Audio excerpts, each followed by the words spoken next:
오늘 마태복음 13장의 마지막 부분 천국의 보화를 발견한 자의 반응입니다. 제29주 천국의 보화를 발견한 자의 반응. 이 천국의 그 비유, 이 13장을 천국의 비유장인데요. 이 13장의 천국의 비유가 마지막까지 이 비유로 예수님께서 설명하신 이유가 있습니다. 그 앞에 나와 있는 비유나 뒤에 오늘 배우는 모든 비유들은 이 천국을 소재로 하고 있지 않습니까? 그러니까 성도들에게 있어 이 말씀을 주실 때 그 목적 없이 가르침을 주신 적이 단 한 번도 없죠. 예수님은 이 천국의 비유를 통해서 성도들이 소망해야 될 곳이 어디며 또 이 천국의 소망을 가진 자가 그러면 이 현세에서는 어떤 천국의 삶을 살아야 할 것인가, 이것을 둘 다 보여줍니다. 그러니까 현재의 천국과 미래의 천국을 동시에 설명하기 위해서 이 천국의 비유를 13장에서 계속 설명하신 거예요. 우리는 다 배웠습니다. 다 아시죠?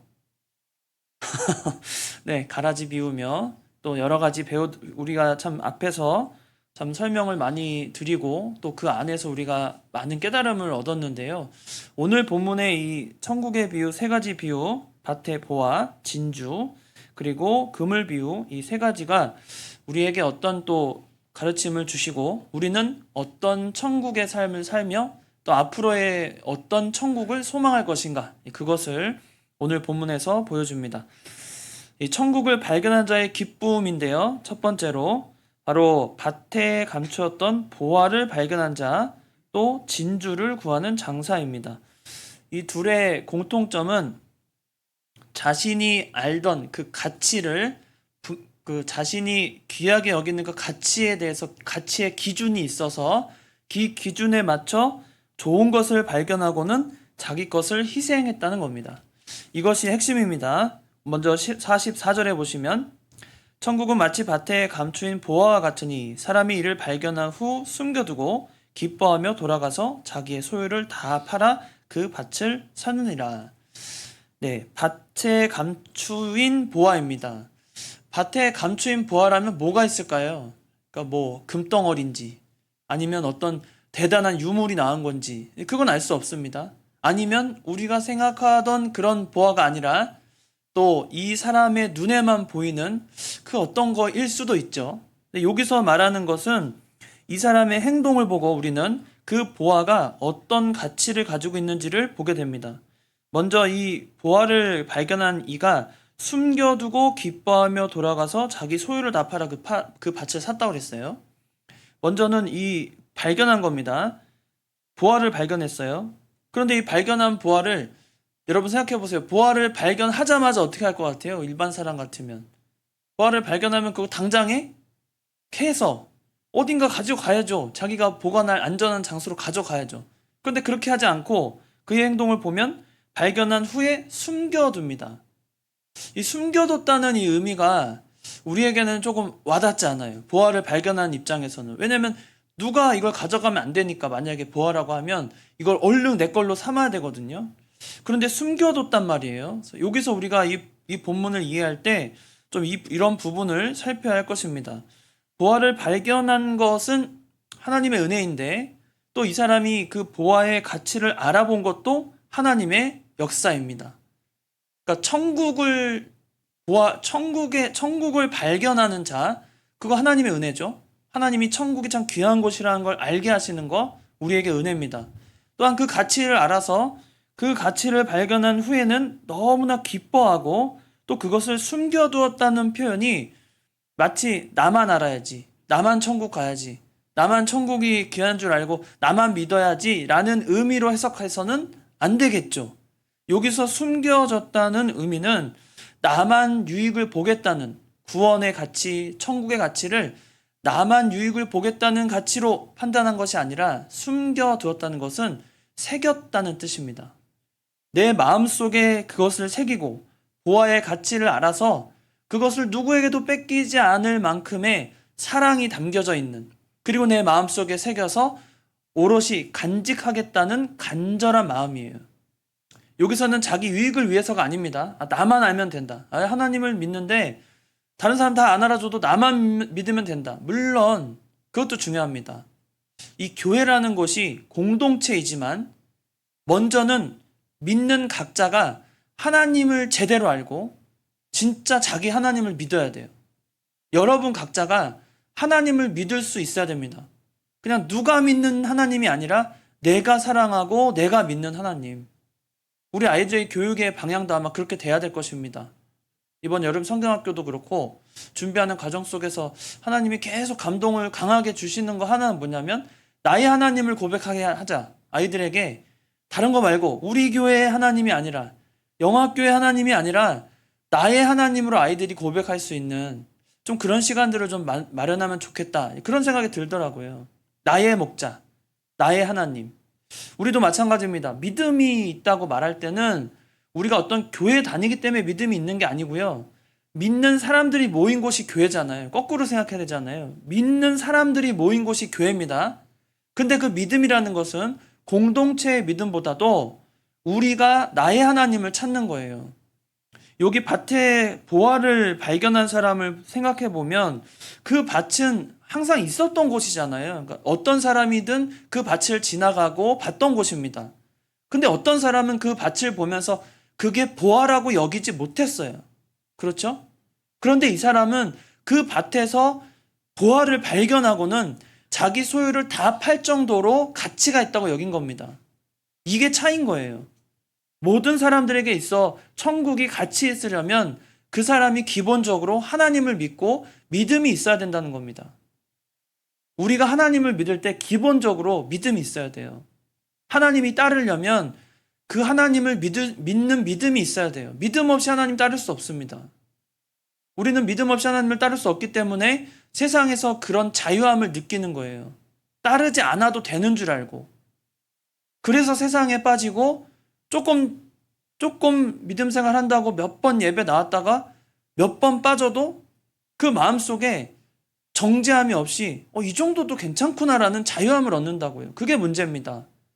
우리가 믿는 하나님은 내 하나님이어야 되고 내가 고백하는 신실한 하나님임을 우리가 늘 고백하고 그 구원의 가치를 알아봐서 내가 기꺼이 내 소유를 팔아서 그 밭을 사겠다고 다짐하는 데까지 이르는 그런 믿음이 돼야 한다는 거예요. 이 사람이 얼마나 기뻤으면 돌아가자마자 자기 소유를 다 팔아서 그 밭을 삽니다. 웬만한 사람은 자기 소유를 다 팔진 않죠. 그리고 다른 사람이 봤을 땐 그 밭의 가치가 얼마나 대단한 건지 모르겠어요. 근데 이 사람의 그 행동을 보면 엄청난 걸 발견한 걸로 생각해서 자기 소유보다도 이 밭이 더 가치가 있다고 여긴 거잖아요. 그 보화 때문에. 그래서 우리가 하나님을 믿을 때 그만큼 하나님을 귀한 보화로 여기고 또 천국에 가는 내가 이 세상의 그 어떤 상과 비교할 수 없는 기쁨을 누리면서 사는가. 내가 정말 이 세상에서도 천국의 소망뿐 아니라 이 세상에서도 천국의 삶을 지금 살고 있는가 믿음으로 우리 스스로를 돌아보게 합니다. 제가 늘 말씀드리는 거 즐거워야 된다고 말씀드리잖아요. 교회 생활이. 여러분 교회 생활 즐거우신가요? 즐거우십니까? 믿음 생활할 때 기쁨이 넘치고 교회만 생각하면 막 첫사랑을 만난 것 같은 느낌으로 나오십니까? 우리가 하나님을 믿을 때 그런 마음과 정말 사랑하는 사람을 애틋한 마음으로 기다리는 그 초조함을 가지고 예배에 나오고 말씀을 대해야 합니다. 우리 오전에 아나니아 삽비라 이야기를 들을 때 우리 사실 아나니아 삽비라 이야기를 너무나 많이 들었어요.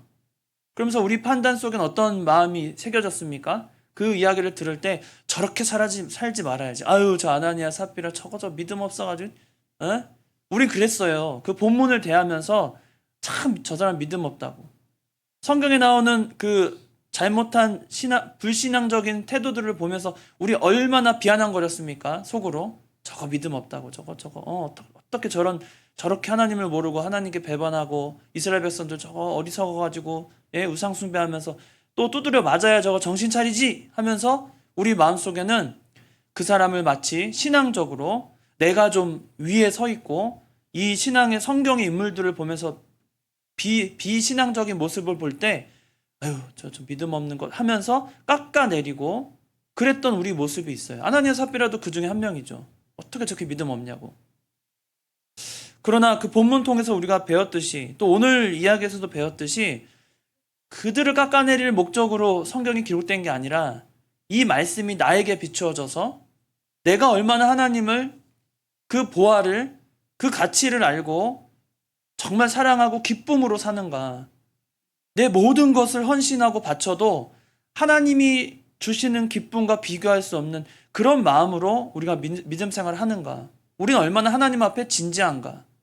우리는 얼마나 하나님 앞에 정말 올바르게 곧은 마음으로 사는가. 우리를 살피게 합니다.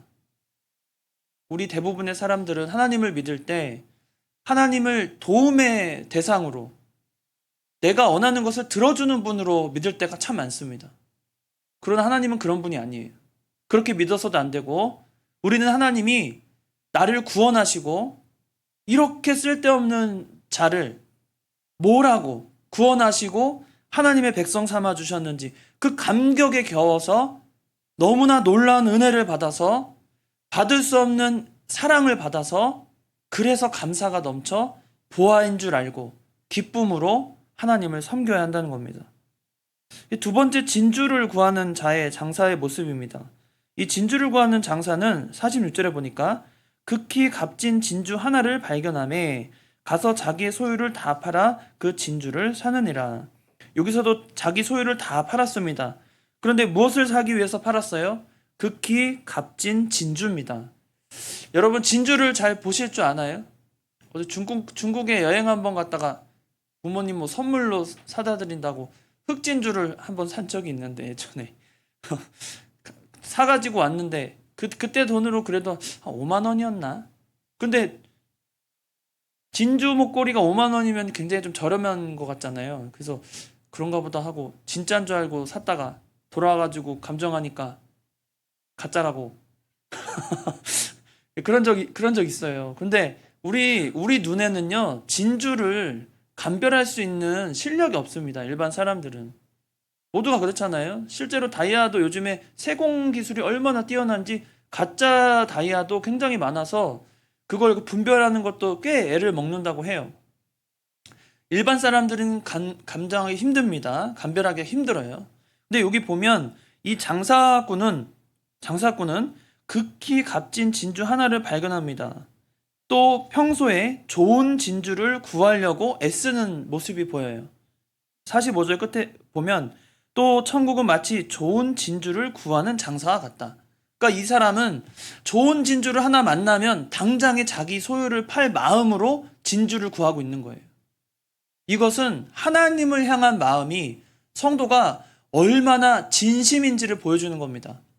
하나님을 내가 찾아야 되겠다. 내가 하나님을 발견해서 하나님이 정말 나에게 주시는 말씀을 내가 붙잡고 살지 않으면 내가 죽을 것 같다는 마음, 하나님의 말씀이 내 안에 살아있지 않으면 나는 도저히 소망이 없다고 하는 그런 간절한 마음이 이 장사꾼을 움직이게 한 거예요. 수고스럽죠. 진짜 좋은 진주를 볼 수 있는 눈이 있는데 그 눈으로 지금까지는 발견되지 않은 거예요. 진짜 값어치 있는 진주가. 그러나 애쓰고 힘쓰는 과정 가운데 마침내 어떤 진주를 맞이해요? 극히 값어치 있는 진주를 드디어 그 수많은 세월 동안 애쓰고 찾고 헤매던 극히 값진 진주를 발견한 겁니다. 우리가 하나님의 말씀을 듣고 천국을 소유하는 자가 돼야 하는데 그것을 소유하기 위해서는 내가 실력이 있어야 돼요. 내가 하나님을 많이 알고 하나님의 진리를 많이 깨닫고 내가 하나님과 더 가까이 살면서 진짜 값진 진주를 찾듯이 헤매고 찾아야 합니다. 노력 없이 여기서는 엄청난 노력을 기울인 거예요. 자기 소유를 당장에 팔아도 아깝지 않은 값진 진주를 발견하겠노라고 항상 찾아다닌 겁니다. 항상 헤매고 항상 뭔가 눈을 붉히면서 내가 할 수 있는 노력들을 다 하다가 결국에 하나님이 만나게 하시니까 그 천국의 삶을 사는 겁니다. 우리가 어떤 말씀 들을 때 꼭 이렇게 눈에 가슴에 새겨지는 말씀들이 있어요. 매번 보는 말씀이지만 어떨 때는 참 마음에 이렇게 새겨지는 말씀을 주실 때가 있거든요. 여러분 그런 순간들 좀 많이 맞이하시기 바랍니다. 평소에도 항상 듣는 말씀이고 항상 보는 성경 같지만 그 안에서 그냥 갑자기 눈 감고 기도하면 짠 하고 여러분 갑자기 펼쳐지는 본문이 나에게 주시는 말씀이 아니고 평소에 내가 듣다가 그렇게 많이 본 말씀인데도 내 마음에 와닿는 말씀이 그게 여러분 보화를 발견하는 방법이에요. 정말 귀한 진주를 발견하시려면 평소에 그 진주를 발견하는 눈을 키워내야 됩니다. 그러라는 거예요. 평소에 천국을 맞이하고 차지하려면 언젠가 천국을 맞이하고 차지하려면 평소에도 천국의 삶을 성도가 살아내라는 겁니다. 하나님이 허락하신 그 천국의 삶, 그게 어떤 것입니까? 근심과 걱정을 생각하지 않고 오직 하나님의 영광을 위해서 모든 것을 해내겠다는 그런 마음과 그런 뜻을 모아서 하나님 앞에 사는 것. 참 꿈만 같은 일이고 어떻게 보면 우리가 평생에 힘을 써서 과연 이런 모습을 우리가 가질 수 있을까? 라고 할 정도로 참 꿈 같은 일이 이 장사에게는 일어난 것입니다. 우리 평소에 하라는 거예요. 평소에 하나님 말씀을 귀하게 여기면서 진주를 발견하듯이 성경을 읽는 겁니다. 그냥 읽어 나가는 거 아니에요. 물론 통독도 중요하고 모든 게 다 중요하지만 하나님 말씀 가운데 내가 오늘 나에게 주시는 말씀이 무엇인지를 눈을 키면 불을 켜면서 최선을 다해서 힘써서 우리가 할 수 있는 인생의 그 시간을 들여서 하나님 앞에 그렇게 살아보라는 겁니다. 세 번째는 바다에 친 각종 물고기를 모으는 그물입니다. 그물은 물고기를 다 긁어 모아요. 그물이 가득해서 물가로 끌어와서는 좋은 것은 그릇에 담고 못된 것은 내버립니다. 모든 그 어부들이 마찬가지지만 우리나라 또 요즘에는 또 동해안에 그렇게 참치가 많이 잡히는데 네? 그 포획할 수 있는 양을 설정해놔가지고 그게 더 이상은 포획을 못해서 그냥 갖다 버리잖아요. 참치를 잡았는데 엄청난 크기의 참치를 잡아도 그거를 수용하지 못해서 그냥 갖다 버리는 안타까운 일이 있는데 그 어떤 물고기를 목적으로 하는 물고기를 잡을 때 어디에 가면 그게 있다는 걸 대부분 알죠. 물길을 아는 이제 어부들은. 그런데 거기에다가 그물을 쳐도 생각하지 않은 것들이 잡힙니다. 그런 거 있잖아요. 생각하지 않는 것. 그러니까 고등어를 잡으러 갔는데 막 문어도 잡히고 예? 다른 게 막 잡히는 거예요. 근데 그게 좋은 거면 어떻게 합니까? 우리가 담아내요. 다른 데로 담아내고 가득 담아냅니다. 근데 좋지 못한 거는 거기에 막 성게도 뭐 성게는 좋은 거니까 뭐 불가사리 막 이런 거.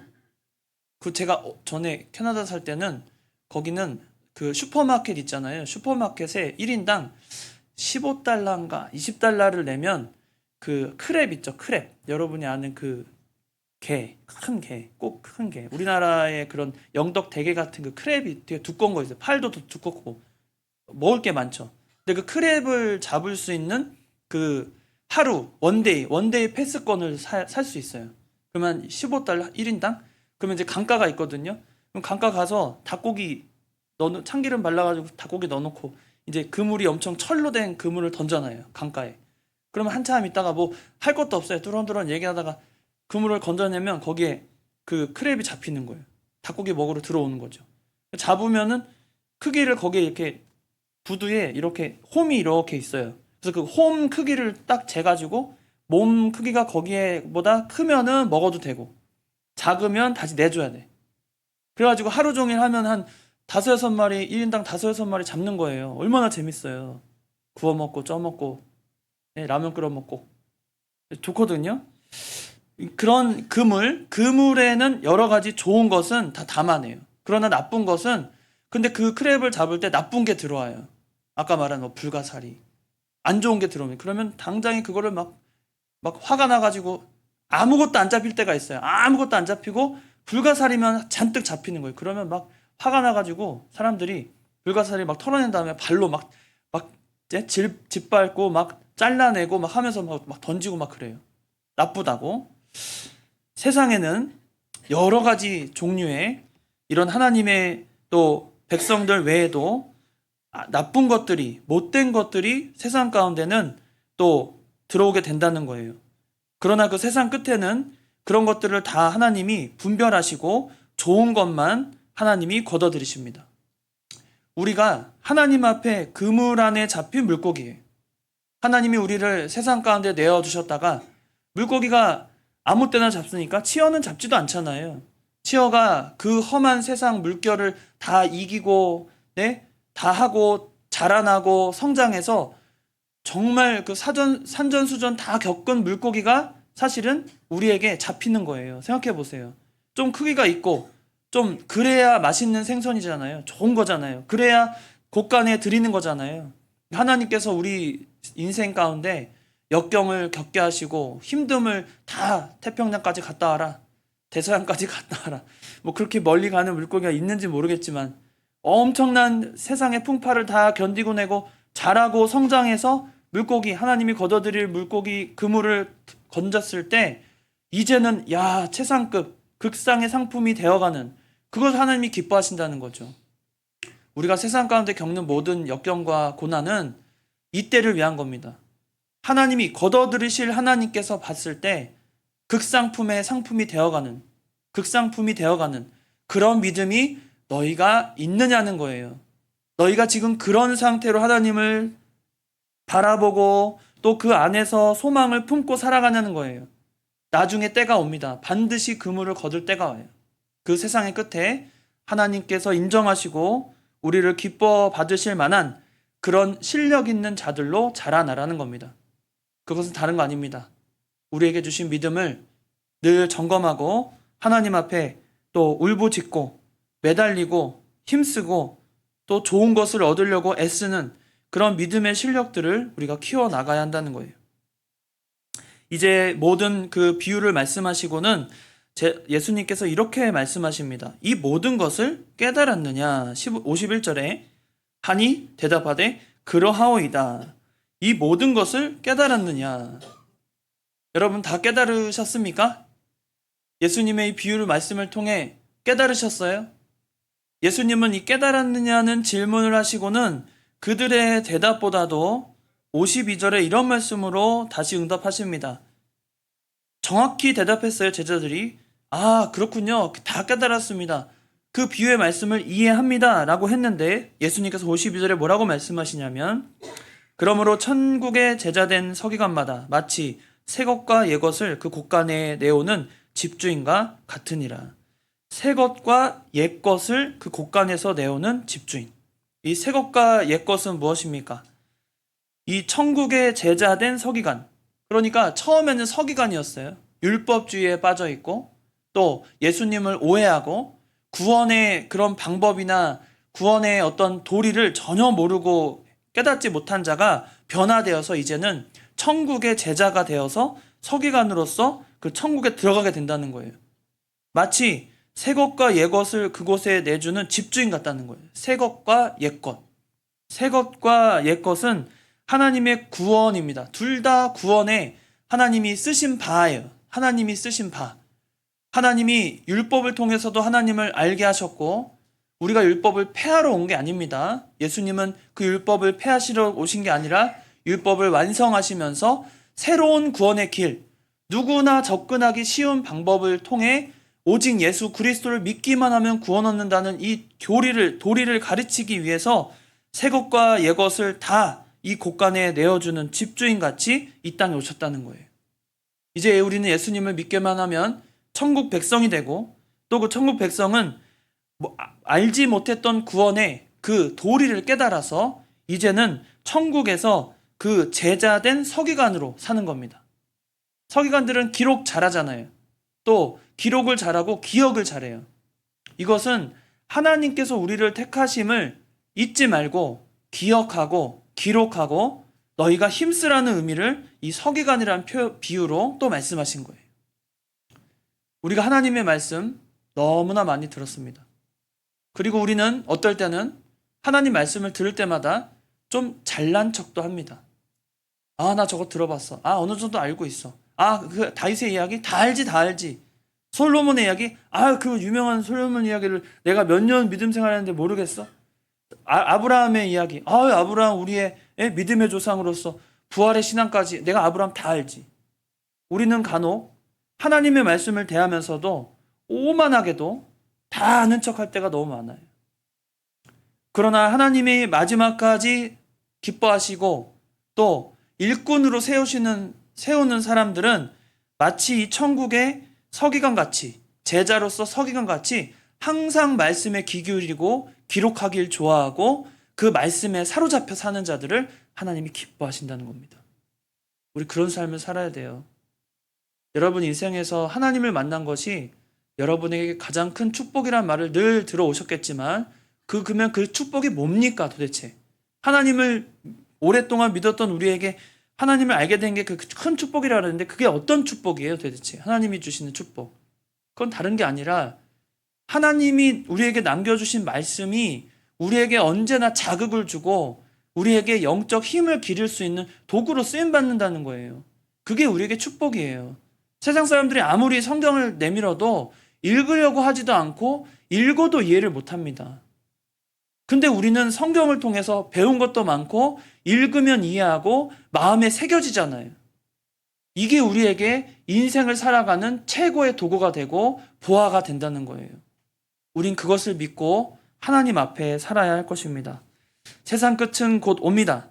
그리고 이 비유를 마치신 후에 고향으로 돌아갔더니 거기서 사람들이 웅성거리는 거예요. 이 사람 도대체 누구냐? 아니 우리가 알았던 그 요셉의 아들, 마리아의 아들, 또 형제가 우리와 함께하는 그들 아니냐?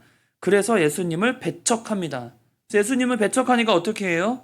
선지자가 자기 고향과 자기 집 외에는 존경을 받지 않음이 없다라고 말합니다. 한마디로 말하면 니네가 안 알아줘도 나는 다른 곳에 가면 선지자로서 배우를 받는다. 이게 무슨 뜻이에요? 예수님을 구주로 믿는 자만이 하나님의 특별한 은혜와 사랑을 누리게 된다는 거예요.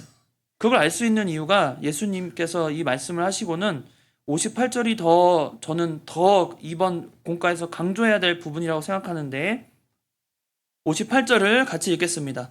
58절 마지막 절입니다. 시작. 그들이 믿지 않음으로 말미암아 거기서 많은 능력을 행하지 아니하시니라. 여러분 믿지 않으면 뭐가 능력이 일어난다고요? 안 일어난다고요? 그러면 반대로 믿으면 뭐가 일어난다고요? 하나님의 능력이 많이 일어난다고요. 우리에게 열린 결말과 같이 천국을 소유한 자가 어떻게 이 세상에서도 천국의 삶을 살 것이냐? 그것은 하나님이 우리를 간섭하시고 나를 주장해 가시면서 많은 능력을 보여주시길 간절히 기도해야 되거든요. 또 소망하면서 사는 겁니다. 실제로 많은 능력이 일어나려면 어떻게 하라고요? 믿으라는 거예요. 그러니까 너희에게 많은 능력이 일어나지 않고 또 뭔가 차분해지고 잠잠하고 역사가 일어나지 않으면 지금 너희가 뭐가 없다는 얘기예요? 믿음이 없다는 얘기예요. 그렇게 가르쳐주고 천국에 대해 소망을 가지라고 가르쳐줬는데 그걸 믿지 못해서 현세가 주는 무게와 두려움 때문에 저 천국을 바라보지 못하고 현세의 무게 때문에 믿음 쓰지 못하는 너희들이 이제는 믿음을 좀 가져서 하나님의 많은 능력을 누리며 살아라. 그게 바로 현재를 살아가는, 현재의 천국을 살아가는 믿음의 자세라는 겁니다. 여러분 믿으시기 바랍니다. 하나님을 믿어서 하나님의 많은 능력이 여러분의 삶 가운데 일어나길 소망하십시오. 여러분이 하나님을 믿음으로 말미암아 여러분 가정이 변화가 되고 여러분 마음에 기쁨이 샘솟고 여러분이 소망을 갖는 그리고 두려움 없이 무슨 일이든지 해낼 수 있는 그런 엄청난 에너지를 받으려면 하나님을 믿으라는 거예요. 우리 세상에서 정말 지칠 일들이 많습니다. 네? 제가 다 설명하지 못하지만 여러분이 처해 있는 모든 환경이 여러분을 얼마나 올가매고 얼마나 육신적으로 정신적으로 힘들게 하는지 저는 조금은 알아요. 조금. 네, 제가 다 모릅니다. 근데 하나님은 다 아셔요. 여러분의 세부적이고 또 누구한테 부모님이나 형제한테 누구한테도 말하지 못하는 아픔이 있는 거 하나님이 다 아십니다. 그런데 그 하나님께서 가장 간절히 원하시는 것은 아는 데서 끝나는 게 아니라 하나님이 여러분의 삶을 주관해서 역사하실 수 있도록 여러분이 믿음으로 마음을 열어달라고 원하시는 거예요. 하나님은 능력이 무한하신데 우리가 믿음이 없으니까 역사가 일어나지 않는 거예요. 하나님은 능력이 무한해서 너를 도와주고 싶은데 너가 마음을 열지 않는다는 거예요. 그게 믿음의 자세라는 겁니다. 우리 어떻게 살아야 됩니까? 우리 아이들이 우리 아이들이, 내 가족이 믿음을 쓰지 못하는 모습에 내가 그냥 방치하는 건 아닙니까? 혹시 마음으로 그냥 언젠가는 돌아오겠지. 어쩌면 그 언젠가 돌아오겠다는 말 자체가 내가 너무 그들을 내어놓고 있는 거 아닙니까? 나는 하나님의 부르심에 반응해서 기쁨으로 살고 있는데 내 가족들이 그렇게 살지 못하고 있으면 내 마음속에 울분이 분노가 치밀어서 영적 분노가 치밀어서 어떻게든 내 자녀도 하나님의 부르심에 정말 합당하게 생활할 수 있도록 해야 되겠다는 마음도 좀 들어야 되지 않을까요? 나랑 가장 가까운 옆에 친구가 밖에서 만나면 그렇게 내 마음을 알아주고 나와 소통하고 있는데 교회는 안 나오는 거예요. 수십 년 전도해도 교회를 안 나와요. 여러분 많이 만났어요. 지난 교회, 지지난 교회, 뭐 여러 교회에서도 고민이 있다고 기도해달라고 그러면 그런 거예요. 수십 년. 교회 앞에 와서 분명히 교회 뒤에 와서 밭에서 상추도 따가. 네? 뭐 토마토도 막 따가고 감자도 캐가고 다 해. 그 교회 와서 식사도 해요. 뭐 주중에 식사도 다 하고 할 건 다 해. 그런데 교회는 안 나와. 그런데 예배는 안 드려요. 환장해. 그럴 때 몇 번을 건면하고 몇 번을 해도 교회는 안 나오는 거예요. 한 번 나오라는데 그 한 번을 못 내는 거예요. 마음을 못 써요. 그때 하는 공통적으로 하는 그 대화가 뭐냐면 하나님이 때가 되면 하나님이 또 부르시겠죠. 하나님이. 그건 어쩌면 우리 마음이 편하려고 하는, 내 마음이 편하려고 하는 내 직무를 사실은 유기하는 거 아닐까요? 내게 맡겨진 사명을 다하지 않고 하나님 앞에 저 이 정도 했으니까 됐죠라고 내 만족에 끝나는 그냥 그런 거 아닐까요? 우리가 믿음 안에 살 때 우리가 정말 하나님이 능력이 무한하신 분을 믿는다면 믿음이 없어서 그 능력이 나타나지 않는다고 생각하시고 우리가 믿음을 가져야 합니다. 다음 세대뿐 아니라 내 옆에 사람, 내 주변 사람들 모두에게 또 내 상황에서도 아까 서두에 말씀드렸잖아요. 천국의 비유를 통해 어떤 사람을 고백하길 원하신다고요? 교회 하나님, 영업교회 하나님이 아니라 나의 하나님을 고백하게 만들겠다. 나의 하나님을 고백하는 그런 교회가 돼야 되겠다. 나의 하나님으로 혹은 내가 나의 하나님으로 고백하지 못하고 그냥 좋은 하나님, 저기 멀리서 흐뭇하게 그냥 풍채 좋은 하나님이 앉아서 그냥 미소 짓고 있는 그런 하나님이 아니라 내 옆에서 나를 어떻게든 간섭하시고 어떻게든 내 안에서 역사하길 원하시는 하나님으로 믿고 그 하나님이 내 마음에 들어오시기를 내가 환영하고 그런 마음으로 하나님을 믿어야 하나님의 많은 능력이 우리에게 일어날 줄로 믿습니다. 우리에게 믿음이 없어요. 마지막까지 하나님이 보시는 건 믿음뿐입니다. 우리가 정말 믿음을 가지고 하나님이 맡겨주신 사명, 우리 감히 내 스스로 적당히 했다라는 마음을 갖지 않도록 마지막까지 여러분 힘쓰시기 바랍니다. 상대가 누가 됐든 어떤 사람이든 누구를 만나든 내가 맡겨진 그 환경 속에서 하나님의 많은 능력이 늘어날 수 있다고 믿고 우리는 믿음이 없다면 믿음 달라고 기도하시고 또 부족하면 더 달라고 하시고 하나님과 교통하면서 이 천국을 소유하고 천국의 부활을 발견한 자 같이 기쁨으로 사는 저 여러분 되어야겠습니다. 다시 기도하시겠습니다.